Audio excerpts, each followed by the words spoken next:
How Trump was hiding inside an aircraft catering truck over fear of Iran. 3 ways that United States could intervene in Nigerian election. 3 US military operations that shocked the world. Did Emir Sunus really fail course at university? Here is what Haske Media found. The 10 ugliest animals in the world.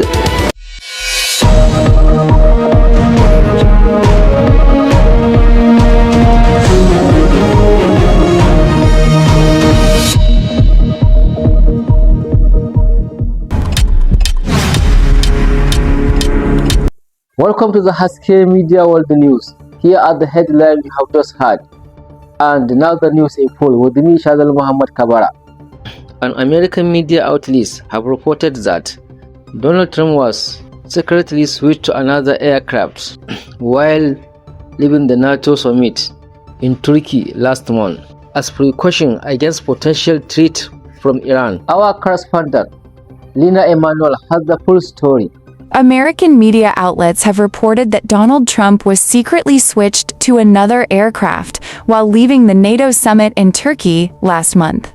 As a precaution against a potential threat from Iran, the U.S. president publicly boarded Air Force One before being secretly transferred inside a large catering truck at the airport and moved onto a military aircraft, without journalists and some White House staff being aware, according to the Washington Post. Officials told the BBC's U.S. partner, CBS News, that the United States had identified a credible threat from Iran to launch a missile at the aircraft. The White House has not confirmed the reported security operation.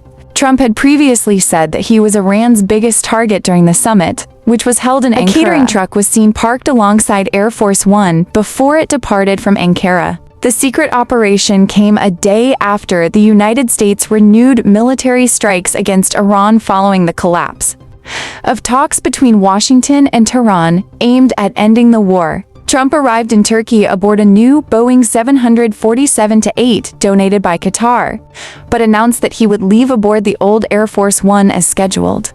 On July 8th, he was seen boarding the presidential aircraft at Ankara Airport. However, according to the Washington Post, he was secretly transferred to a smaller C-32, a military aircraft of Boeing 757, frequently used by the vice president through a catering truck that was raised to the aircraft's level on the opposite side from where he had boarded. Over the years, the United States has led several military operations that resulted in the capture and the killing of the leaders such as Muhammad Gaddafi, Osama bin Laden. Linda Samuel is here with full story.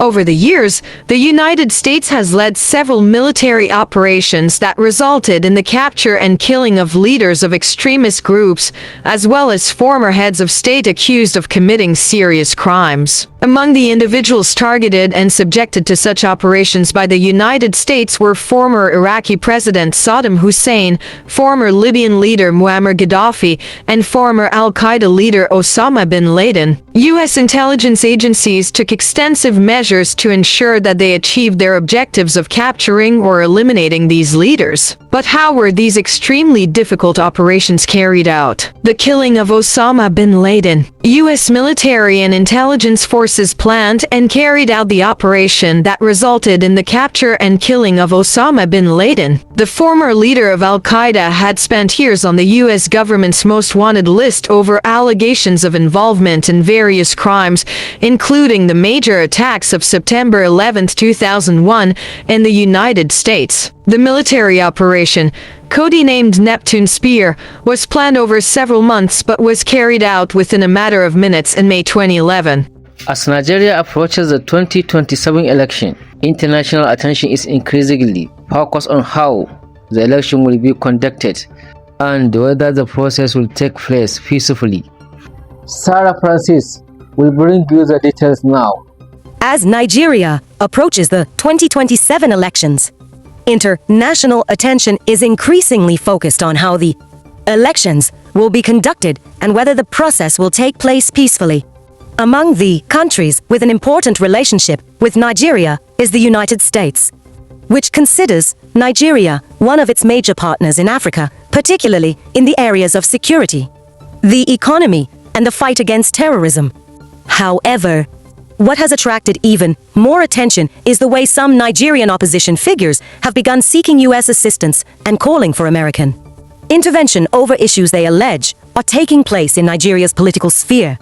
Recently, Nigerian musician David Adeleke, popularly known as Davido, threatened to raise a complaint with the administration of U.S. President Donald Trump if he believed there were problems during the Osun State governorship election. Earlier, former Nigerian Vice President Atiku Abubakar also used lobbying firms that work with governments to present his complaints to U.S. authorities over what he described as the suppression of opposition figures in Nigeria.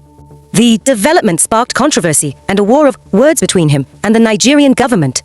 While some analysts argued that such an approach was inappropriate, it is a weakness for developing countries to look to the United States for solutions to their problems, or to believe that their freedom cannot be guaranteed without America's assistance, said Professor Tukur Abdulkadir, an expert in international politics. But the question is, why are Nigerian politicians turning to the United States in matters of this nature? A video clip has gone viral on social media showing a young man claiming that the Emir of Kano, Malam Muhammad Sunusi II, was failed a course in university. Lina Emmanuel are back with the full story.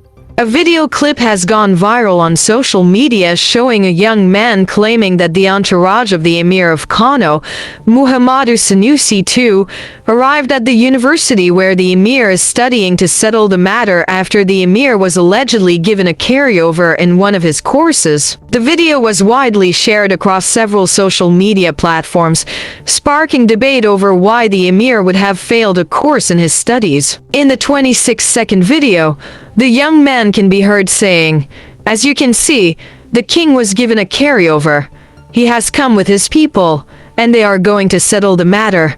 Lecturers, be careful." The Emir had returned to Northwest University in Kano to study law, beginning his studies earlier this year as a second-year student. Since his return to the university, members of the public have been curious about why he chose to study at a university in Kano, just months after completing his master's degree at a university in London, United Kingdom. The BBC investigated the claim and found the Emir's entourage at the entrance of a meeting room within the university's Faculty of Law. Beyond Nigeria, Sanusi II, who is the Khalifa of the Tijaniya Sufi order in the country, has considerable influence in neighboring countries, particularly in West Africa. All of these factors have led some people to argue that the traditional ruler has a status that is too elevated for him to join younger students in pursuing an undergraduate degree. Watching animals, especially wild animals, is an entertainment and a fascinating activity,